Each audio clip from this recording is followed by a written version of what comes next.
சுந்தர்சி அங்க உட்காந்து அப்பதான் பிளாட் பாயிண்ட்லாம் ரிவீல் பண்ணுவாரு. மணி இப்ப 6:05 ஆச்சு. 6:06க்குள்ள என் குழந்தைய அந்த பேய் கொண்டுடுச்சுன்னா ஃபுல் பவரும் அந்த பேய்க்கு வந்துடும். எப்படிலாம் தயவுசெய்து கேட்காதீங்க. வந்துடும். ஓகே, மணி இப்ப 6:05. என் குழந்தைய அந்த பேய் கொள்றதுக்கு முன்னாடி நானே கொண்டுடுறேன்.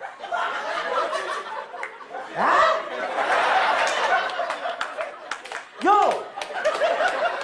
எப்படி இருந்தாலும் குழந்தை செத்து பவர்ல அந்த பேய்க்கு வரியா?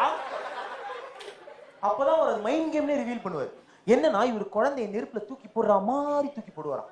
அந்த குழந்தை அப்படியே அலேக்கா போயிட்டு நெருப்போட விளிம்ப முத்தமிட்டு அந்த சைடு வரும்.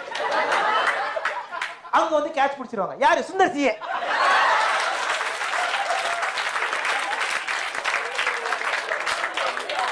எப்படி இந்த ரஃபேல் நல்லா சர்வீஸ் போட்டு அவரே வந்து எடுப்பார் தெரியுமா? அப்பயும் VTV Ganesh running commentary. Sir தூக்கி போட்டீங்க சார். சார் குழந்தை பண்ணு சார். சார் கேட்ச் பிடிச்சி அவரே சார். இங்க என்ன நடக்குதுங்கிற கன்ஃபியூஷன்ல கடைசியில பேய்க்கு ஒண்ணுமே புரியாம நெருப்புல குச்சி செத்து போயிடும்.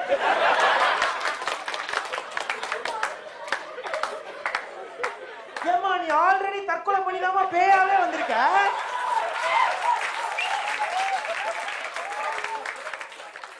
திருப்பி ஏமா செத்து போற நீங்க?